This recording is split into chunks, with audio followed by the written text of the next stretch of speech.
Please subscribe and like. Dreams don't always come true the way we imagine them. Sometimes they come wrapped in struggle, in silence, in battles we never saw coming. Malik had spent his whole life preparing for this moment, a contract with Westbridge FC, one of Europe's biggest clubs. But what he didn't know was that signing that contract wasn't the start of his journey, it was the start of his fight.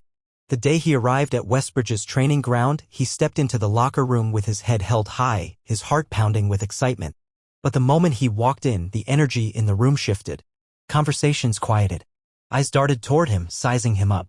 Some nods, some forced smiles, but mostly just cold indifference. He introduced himself. "What's up, guys? I'm Malik.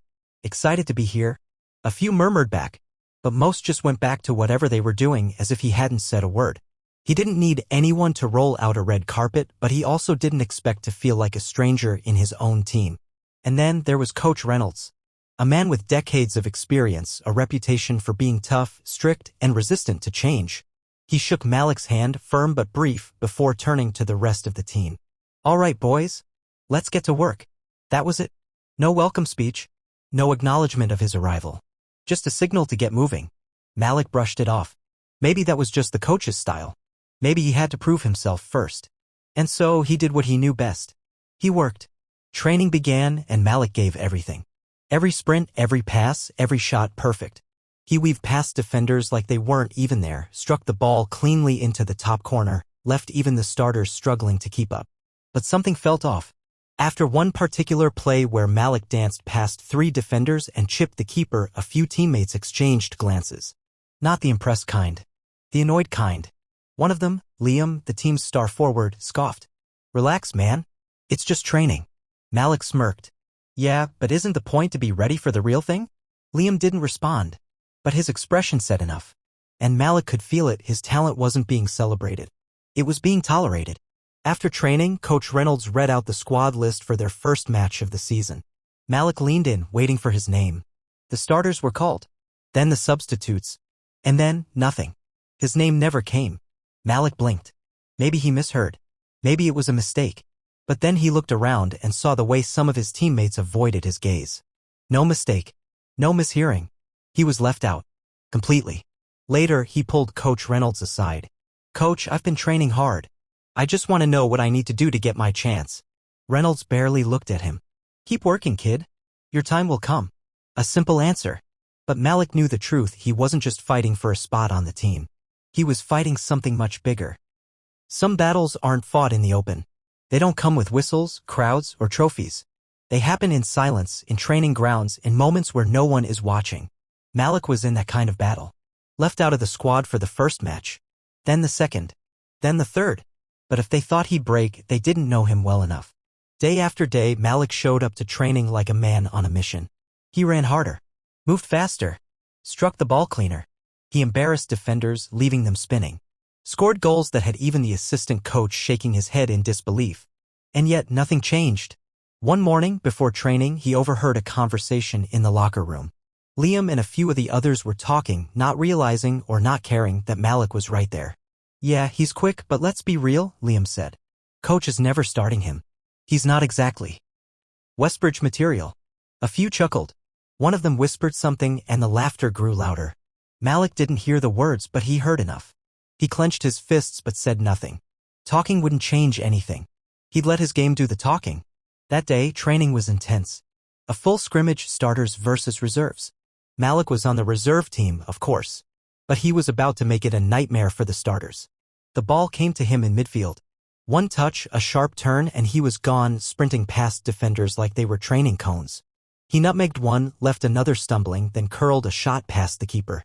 Goal. A few gasps. A couple of impressed nods. But mostly silence. Minutes later, another chance. A cross floated in, and Liam went up for the header, but Malik rose higher. He powered the ball into the net, landing right in front of Liam as the ball hit the back of the net. Liam glared. Malik smirked. No words were exchanged. None were needed. From the sidelines, the assistant coach, Coach Martinez, watched with interest. He saw it all. The talent, the hunger, the frustration. After training, as Malik was heading to the locker room, Martinez stopped him. "Hey, kid. Keep playing like that and they'll have no choice but to notice."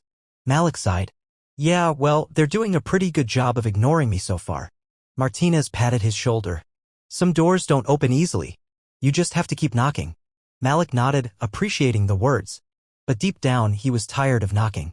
He was ready to kick the whole door down. What he didn't know was that his chance would come sooner than expected, but not in the way he imagined. There's a difference between being unseen and being ignored. Malik wasn't just invisible, he was being pushed aside, locked out, silenced without a single word being spoken. And it wasn't just about soccer anymore. Game after game, his name never made the squad list. Players he outperformed daily got minutes, praise, and opportunities. Malik? He got nothing. Not a chance. Not even an explanation. He started noticing the small things.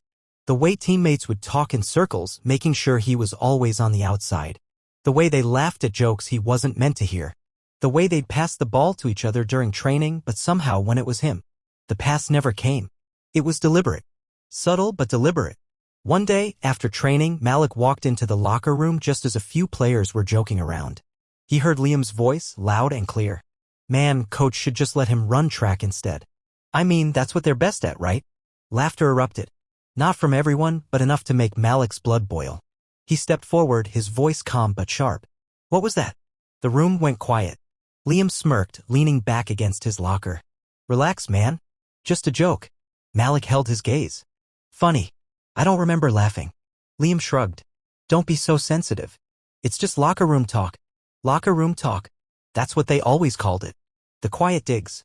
The casual dismissals. The things that were meant to remind him over and over again that no matter how good he wasn't really one of them. Malik clenched his jaw. He could say something. He could do something. But what would it change? If he lashed out, they'd call him aggressive. If he complained, they'd say he was playing the victim. Either way, he'd be the problem. So he did the only thing he could. He walked away. That night, sitting alone in his apartment, he called his mother. The moment she picked up, he didn't even have to say anything. She could hear it in his silence. What's wrong, baby? Malik exhaled. I don't know if I can do this, Ma. I don't know if it's worth it. She was quiet for a moment, then she spoke. Listen to me, Malik. They can keep you off the field, but they can't take your talent away. And they can't take your pride.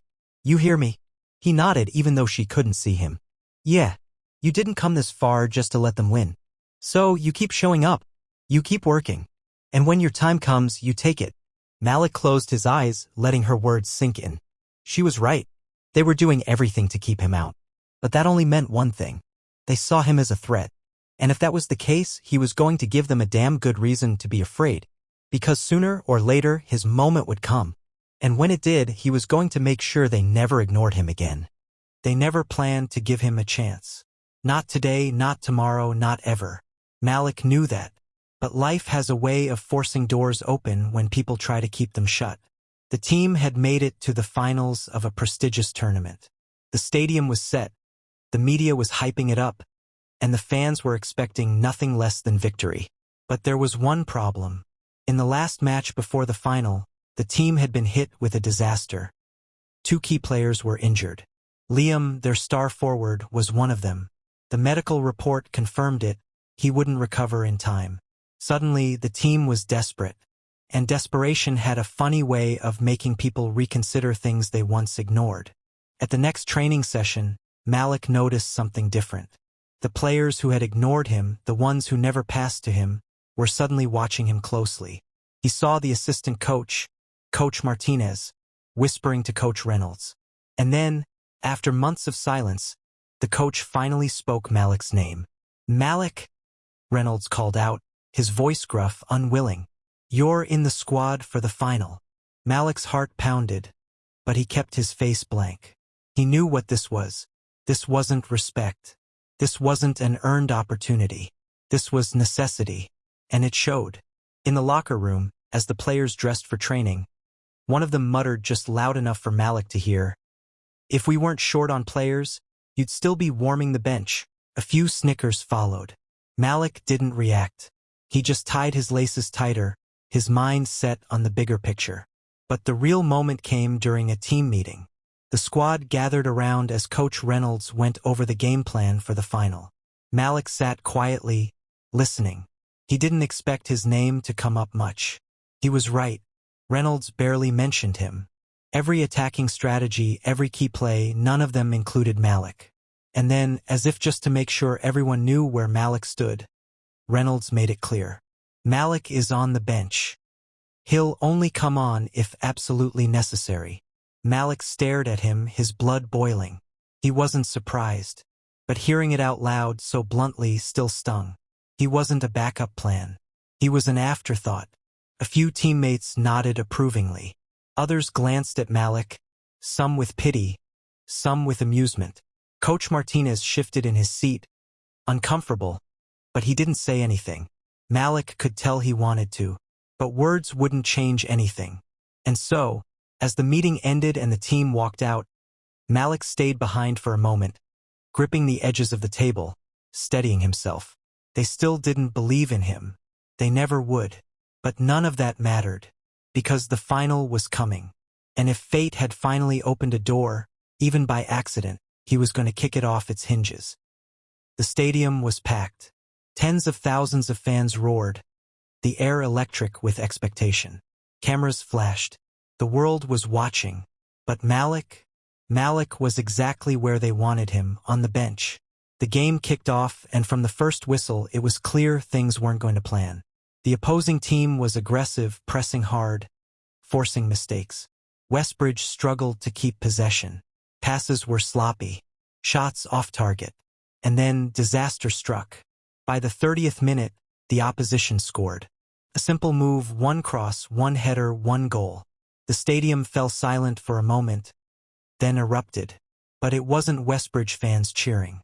Coach Reynolds stood on the sidelines, arms crossed, jaw clenched.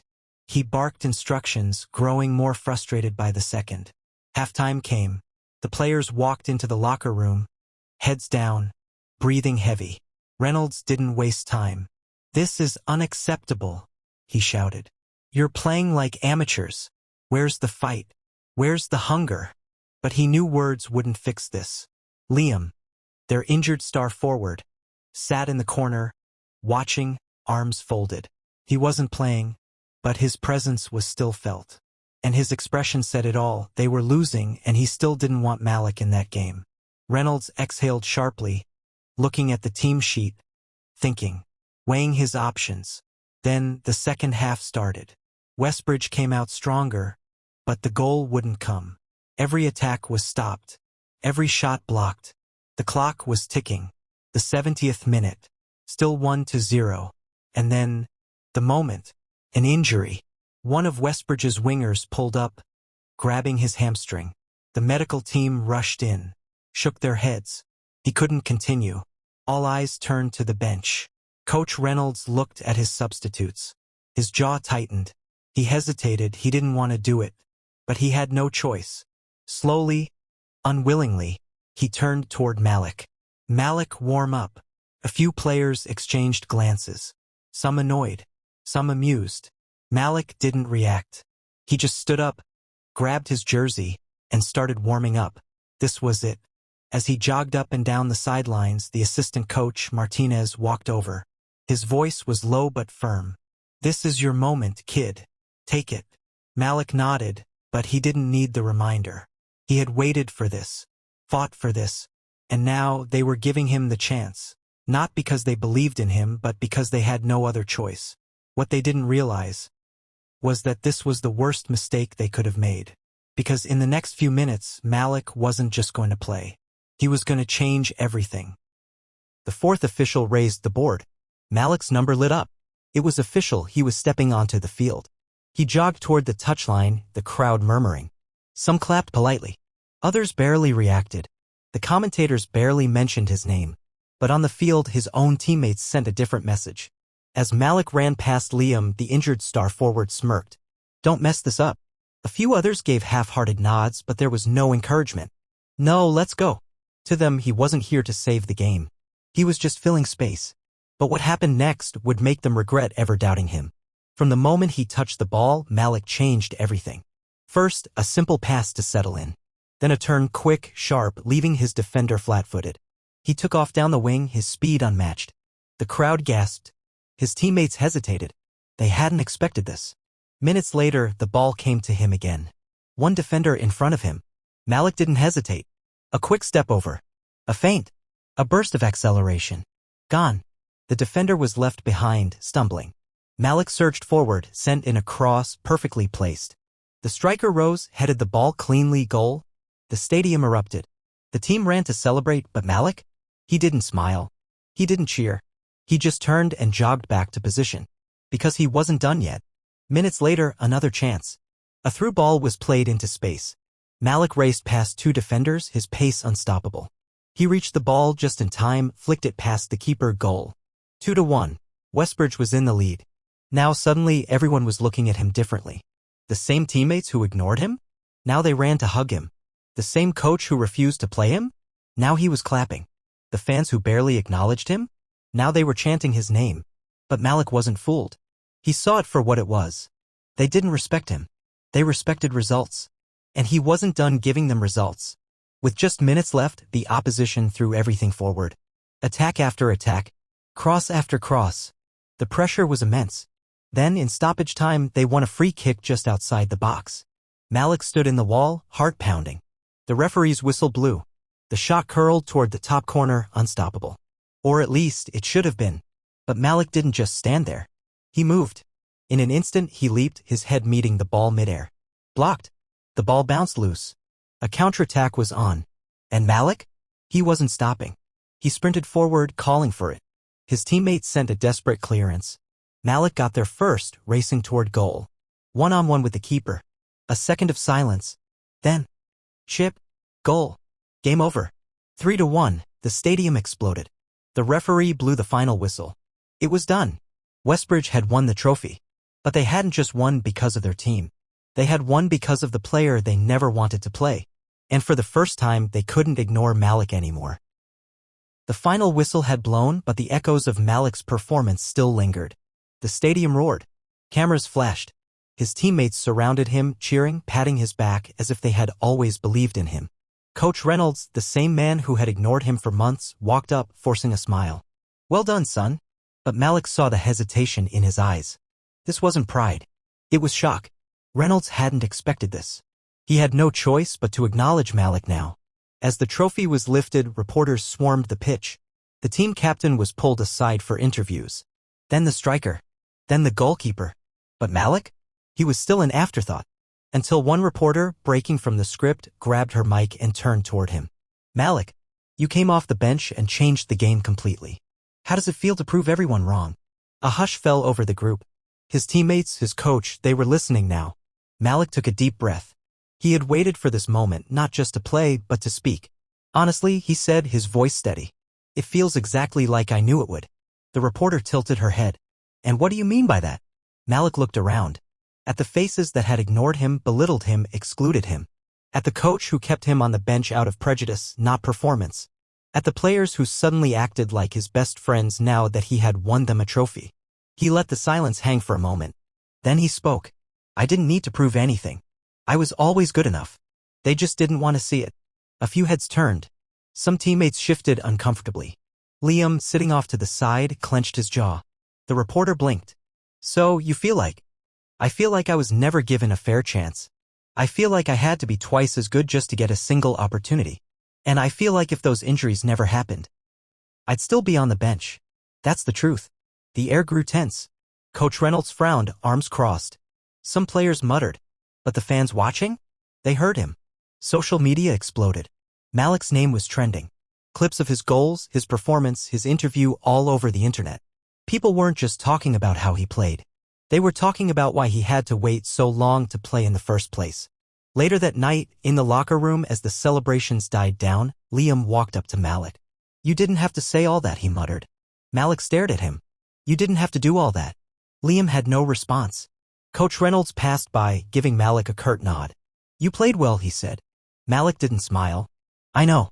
For the first time, they had to respect him, not because they wanted to, but because he left them no choice. As he walked out of the stadium, the fans chanting his name in the background, one thing was clear. They would never overlook him again. And even if they tried, the world wouldn't let them. Please subscribe and like.